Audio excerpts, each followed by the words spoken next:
All right, good morning, everybody. Get this up close. Can y'all hear me all right? Working well? All right, you can hear me now. All right, so good to see everybody. Got some people back in town that have been traveling. We're glad you're back. Summer coming to an end. Lakeside starts in 1 week. I'm excited about it. My kids aren't too excited about it. I'm excited about it, kind of, but I don't know.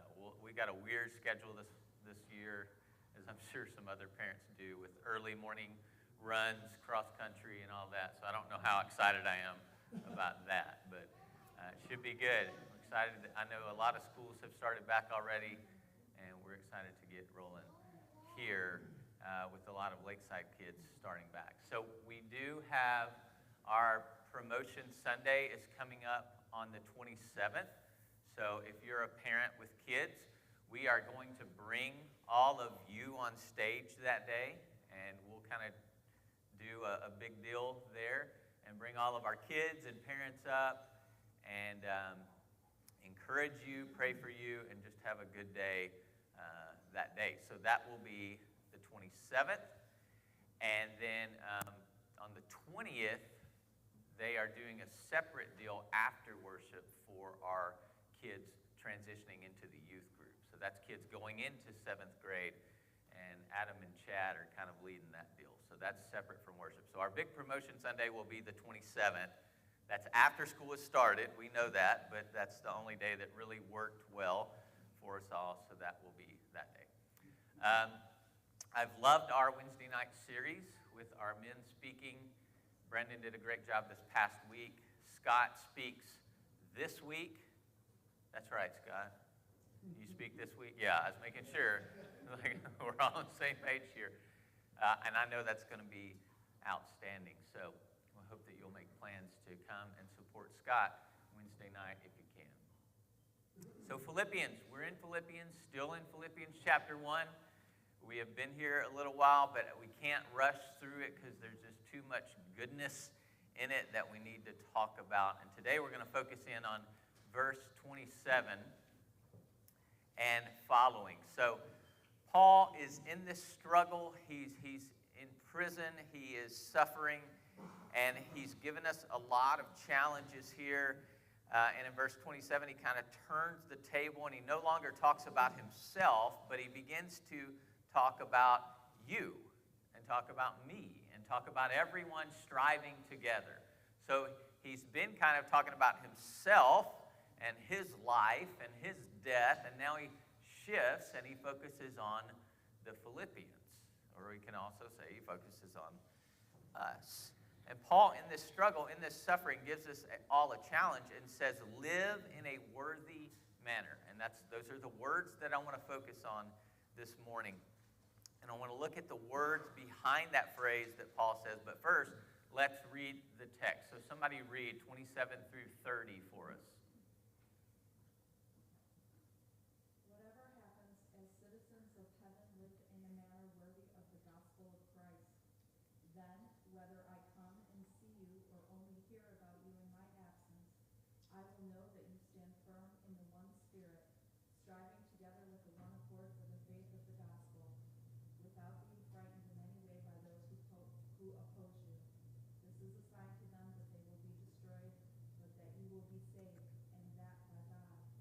For it has been granted to you on behalf of Christ, not only to believe on him, but also to suffer for him, since you are going through the same struggle you saw I had, and now hear that I still have. It's not really something you want to read, is it, Christine? It's been granted to you to suffer for him.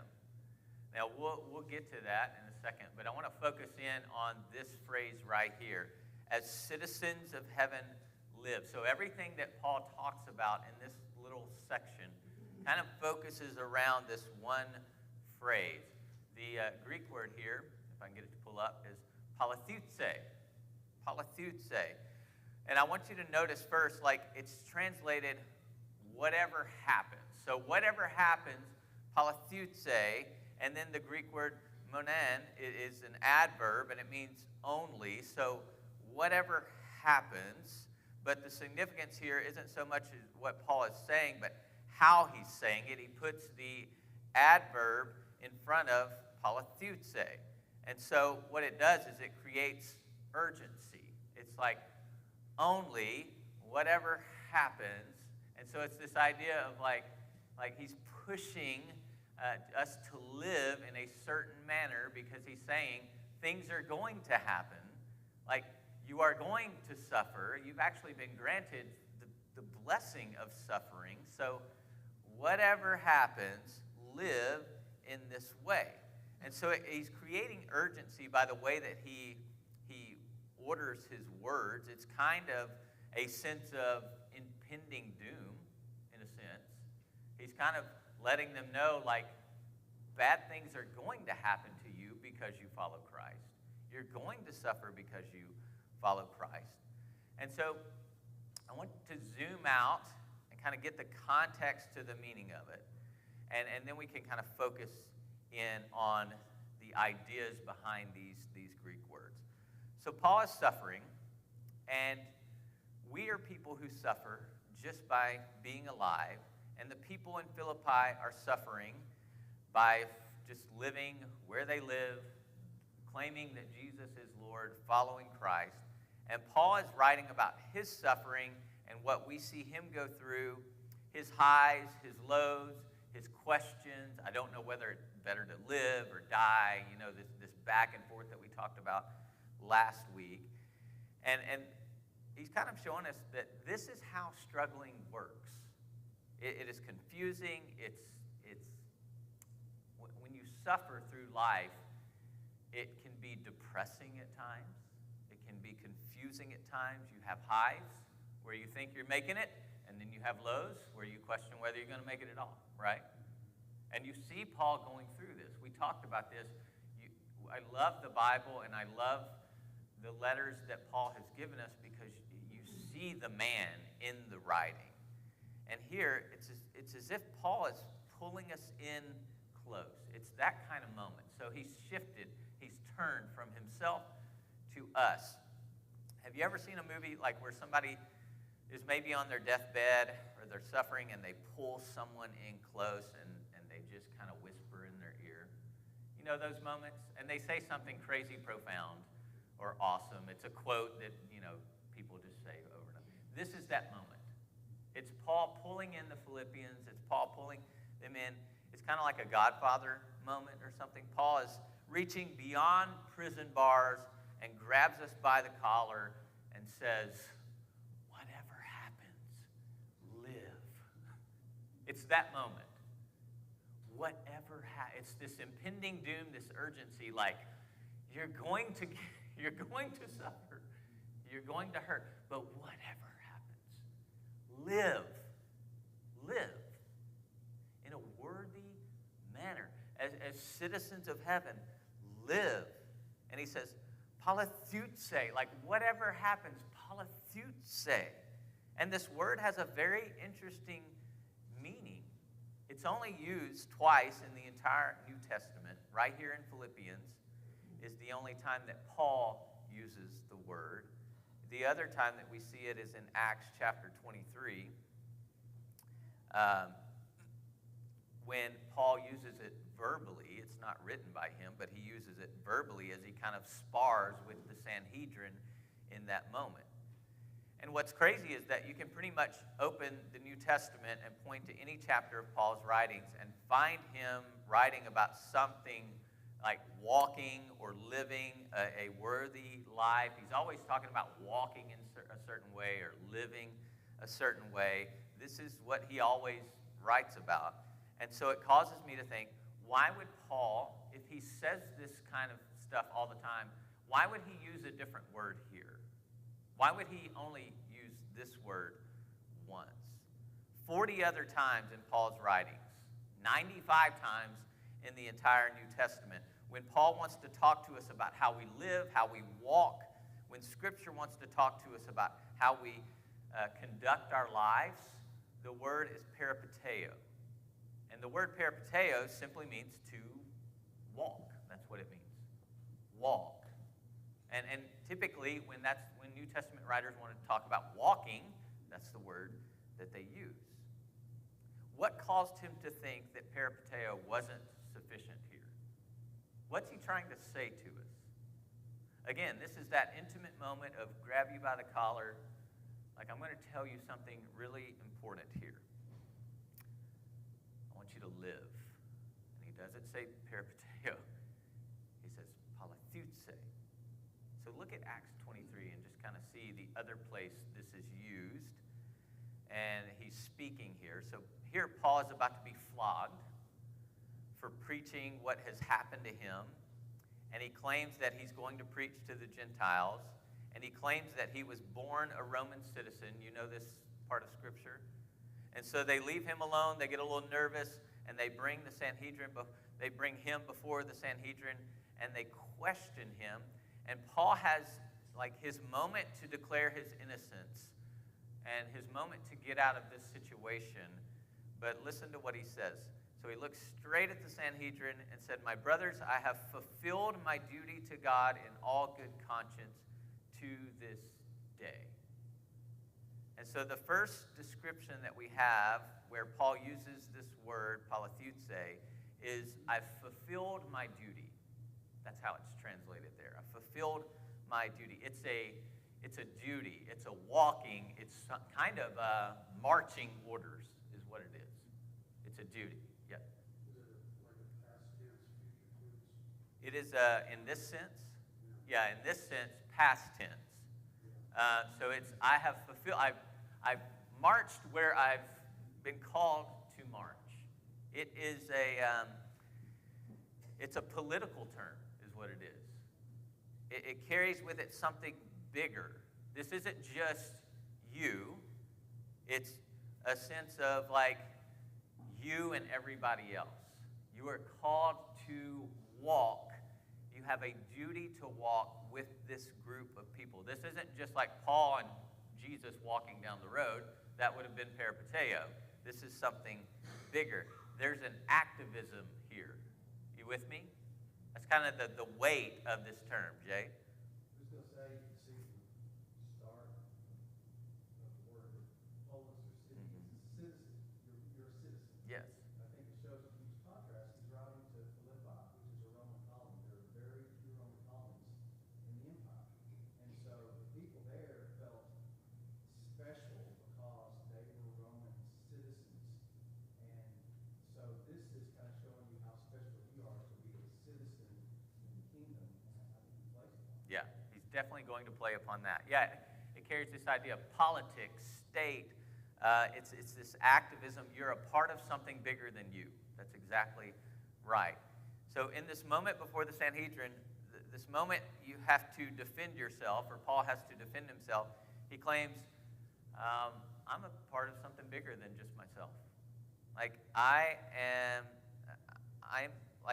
have a set of common goals, a set of common dreams.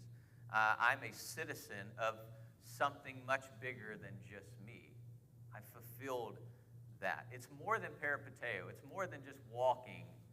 It's palathoutse. Paul points to two things with this word, and I want to show you these. And Jay touched on one of them. There's a sense of personal duty here that, let's see here. All right, I'm all over the place. So there's a sense of personal duty in being a part of this bigger community. There's a sense of, I have fulfilled what God has called me to, and then this sense of, I'm calling you in, I'm grabbing you by the collar, and I'm telling you, you're going to suffer, you're going to hurt. Understand what you're a part of. Walk in that. That is what you're called to do. So the question is, how can I accept my individual calling as a citizen or a member of this bigger calling? What is my role? What is my duty? And you think about that in the context of what Paul's saying here, and you think about what Jay said. When you think about citizenship, the Philippians know exactly what citizenship is all about. They know what it's like to be a citizen of something. They are citizens of Rome. And with that comes a lot of pride. With that comes a lot of rights. It comes a lot of power. Everything they eat, everything they did, everything they celebrated was centered around their Roman citizenship. It just was. And they accepted a personal role or a duty within this community to have an allegiance to someone, to have an allegiance to country, to have an allegiance to the group, and to promote the empire that they were a part of. We know what this is like as well, don't we? I mean, we know what it's like to be an American. We've been Americans for probably as long as we've been alive, most of us. How many of you, if you've ever traveled outside the U.S., and you immediately know, like, oh, I'm not in Kansas anymore? Like, you step off the plane, you feel the humidity if you go to South America, and it's like, it's so hot, and you can just smell the food in the air a lot of times when you step off planes. Like, you can smell the food of the culture, even at the airport. It's just different. And then you walk in the airport and you're like, whoa, I'm really not in America anymore, because that group is a part of a citizenship of a different culture, a different empire. But when you come to America, you feel it as well. You see it. You know what it is to be a part of something bigger than yourself. The way you dress, the way you process information, the way you think, your body language, the things you eat. You're an American. You don't have to tell anybody. They can tell, I promise, Amanda. Well, and they, as a citizen of Rome, they enjoyed certain, they had protection, they had benefits that others didn't have. And so, and I think we understand that as Americans. There are things that we are privileged with because we're simply because we're American, but there also comes a responsibility with that. And so I think about, what he's saying here, he's reminding them, there is a responsibility that comes with this citizenship, but you also have all these, the privilege and the benefit of being a part of this is worth what's coming. It's worth, whatever happens. And I think, I was talking to my brother recently about, he lives in New York, and he was talking about the taxes in New York. And, but when I went to visit him, he was like, but look at what we get to enjoy because of the taxes we pay, or whatever. He was just talking about it's worth it because look how beautiful everything is and how well kept everything is. And I was just thinking, well, I would never want to pay that, but yeah, you do get to enjoy the beauty of the parks and the. Yeah. And I was just thinking about, he reminds them over and over again of what the privilege that they have to be a part of this, but then reminds them there is a cost. There absolutely is. That's absolutely right. And you think about this in those terms, and think about what it means to be a citizen of a city, a citizen of America. I mean, we act a certain way, we live a certain way, we're arrogant, we think we run the world a lot of times. And yeah, we're John Wayne, yeah. We bust doors and take names. That's just what we do as Americans. I remember we went to France for the first time, Amanda and I walked up to the lady at a ticket booth, and I thought she would understand me, and she did, because most people speak English. We're the arrogant ones that won't learn other languages. And I proved that point at this moment, and I go, 2 tickets, please. And I spoke in a French accent. And she looked at me like, you're an idiot, and I felt like an idiot. And she's like, you're an American. That's just what Americans do. You're arrogant, cocky, think you run the world, whatever. Like, we know what it is to be a citizen of something and to feel the pride of our nation and to let that influence, in a way, everything we do. So Paul is calling you here, pulling you in, and especially for these people. I know you're a citizen of Rome. You know what that means well. But listen, you're a citizen of heaven. You're going to claim that Jesus is Lord. And that's going to make you an enemy of the state because Caesar is Lord. So live. Live. What does this mean? What does it look like to be a citizen of heaven? Like your everyday experiences, your common life, your everyday things. Like, what did that change for these people? What do you think it changed for them? To truly grasp and to be a citizen of heaven above their Roman citizenship. Leslie Jo.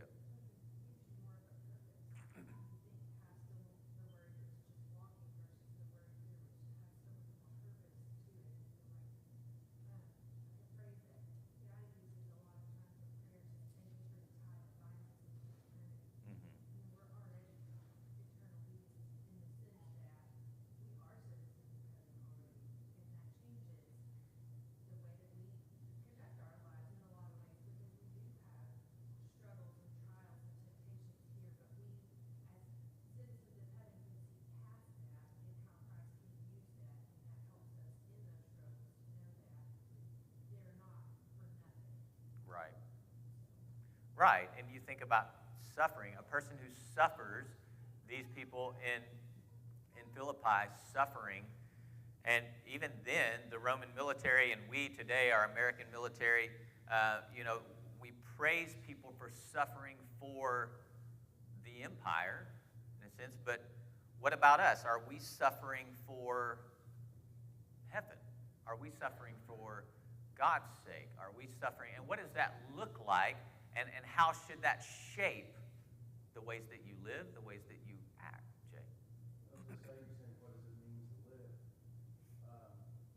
Before Jesus came, the common word in the Greek language for life, or to live, was bios, which we get the word biology from.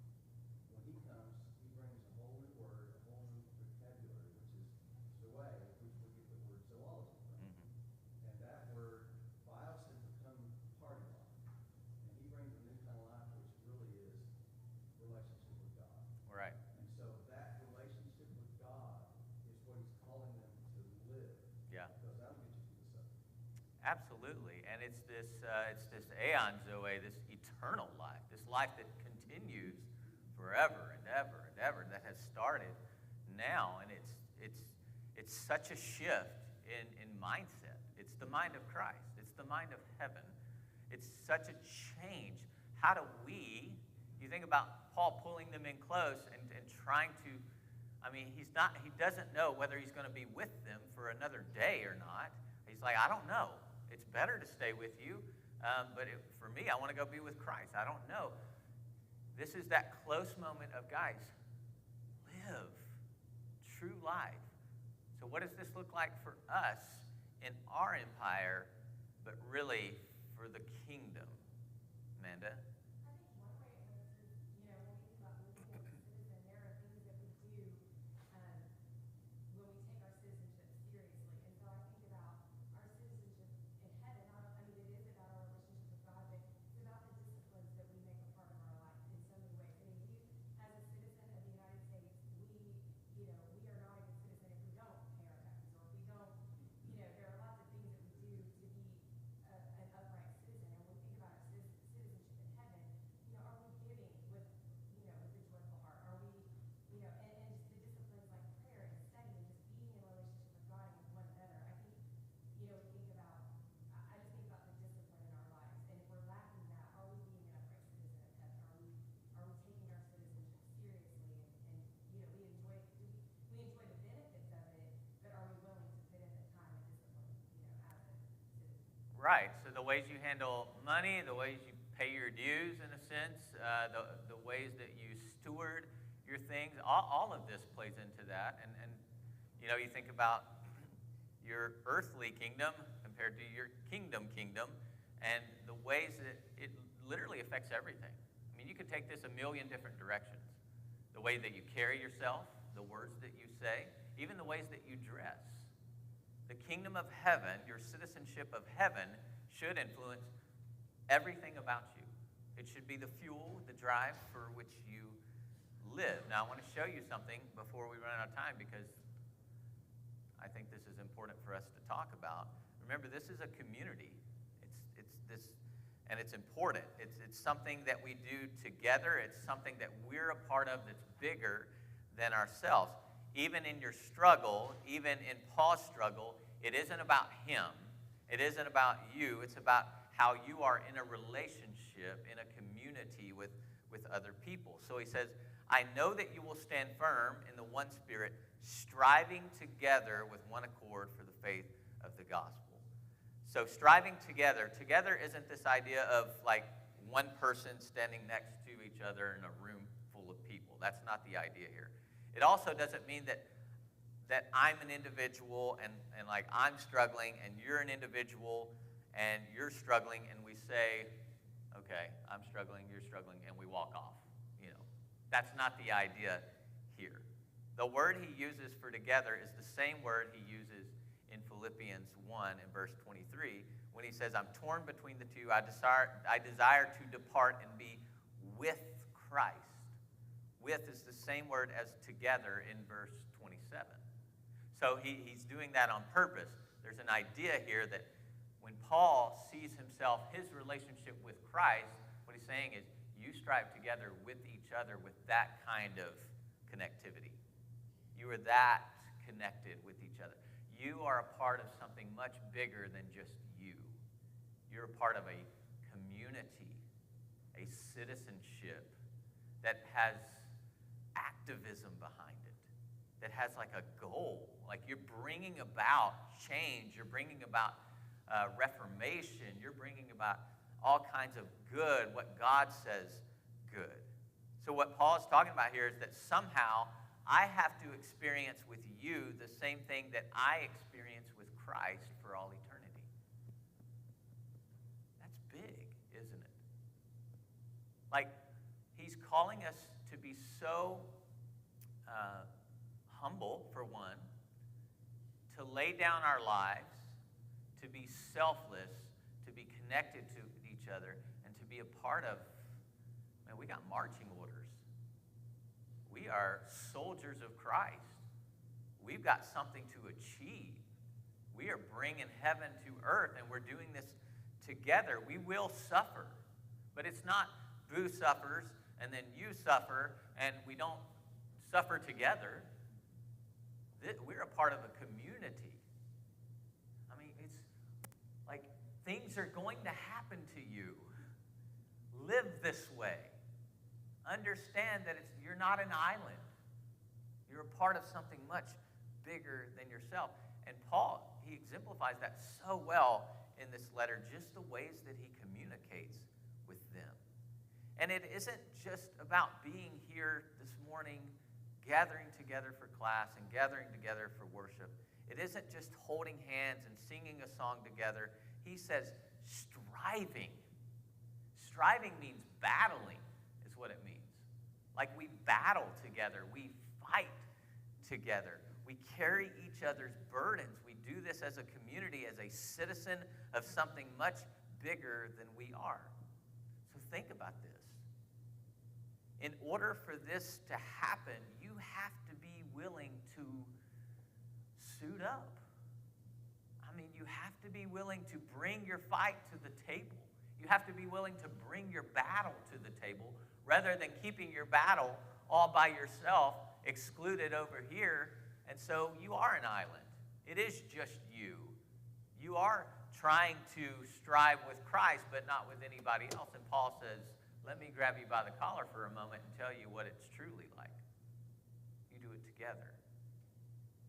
And that's essentially how you do it with Christ. We seem to have accepted the lie that either we have to battle and struggle and suffer alone,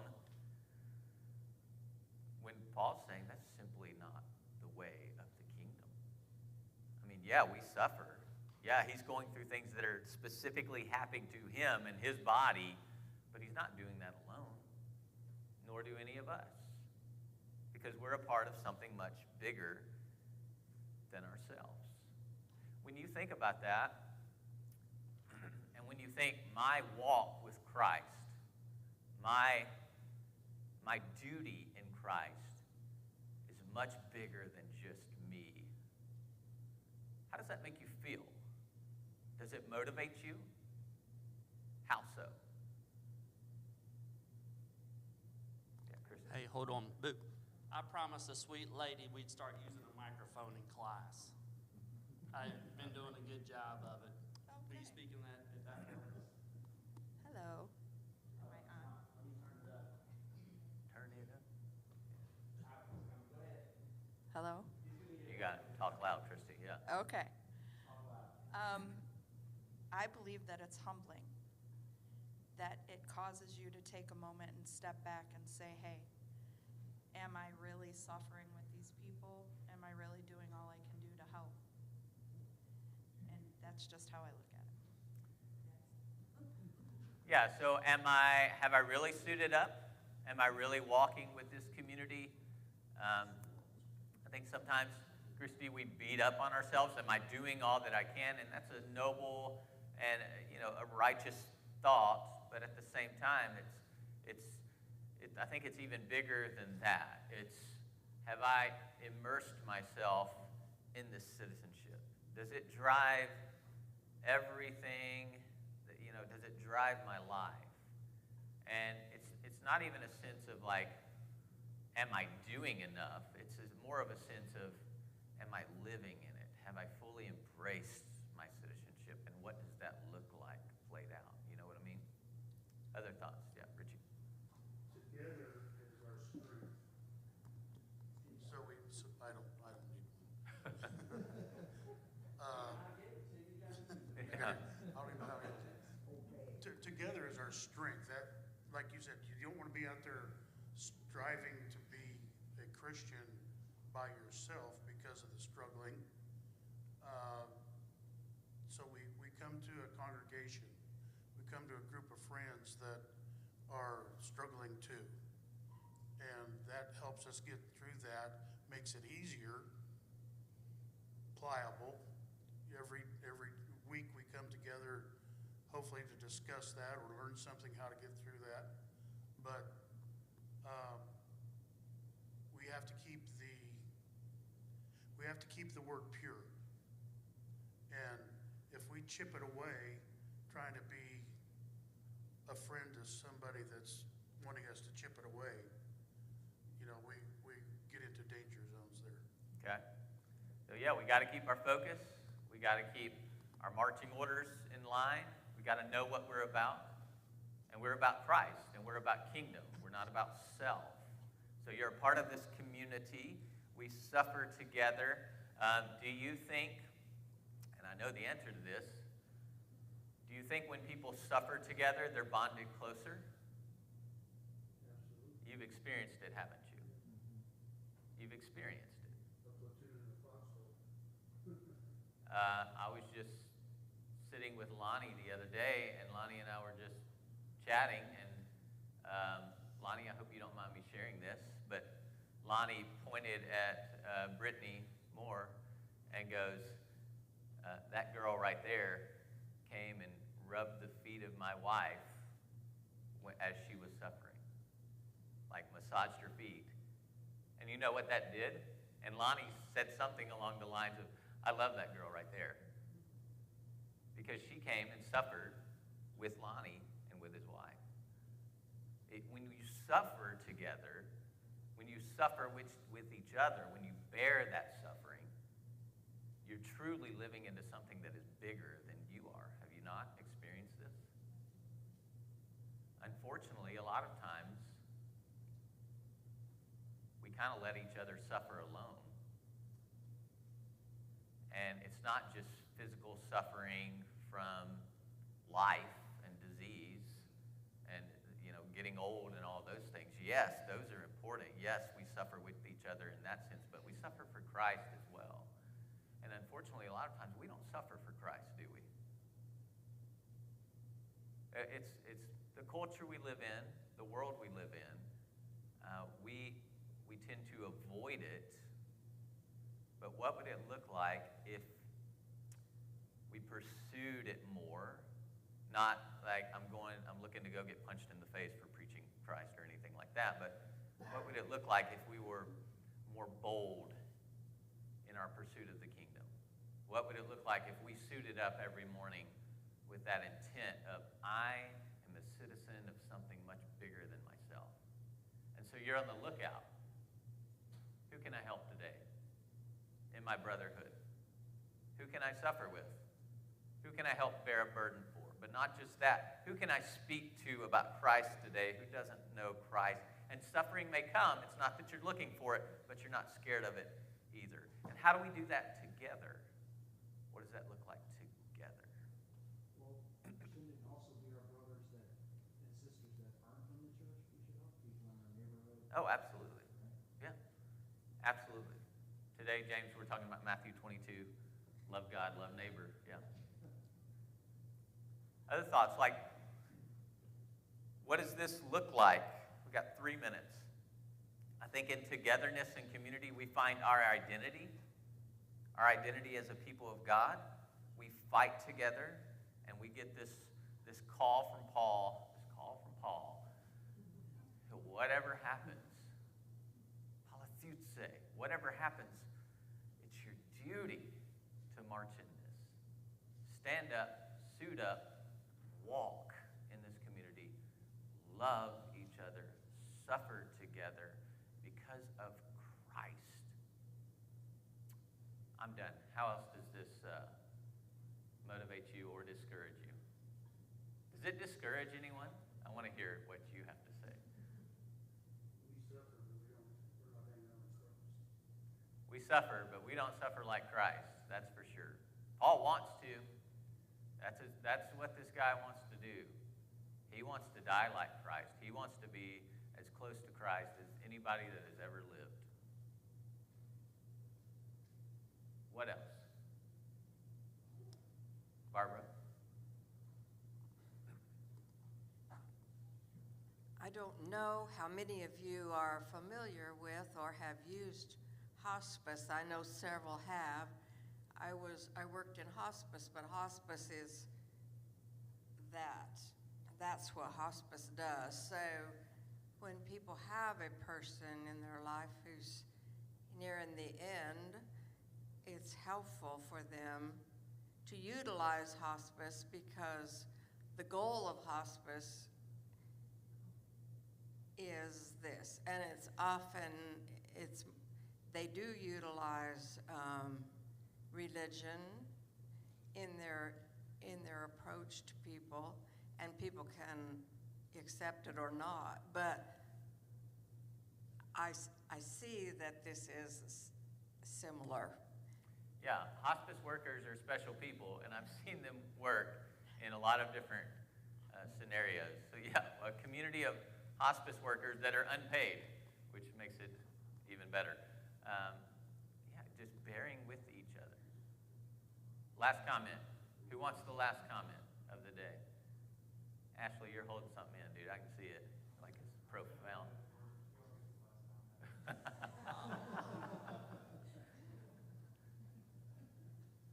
I'll make one comment All right, instead of Ryan. the microphone. How about that, Boo? 2 points.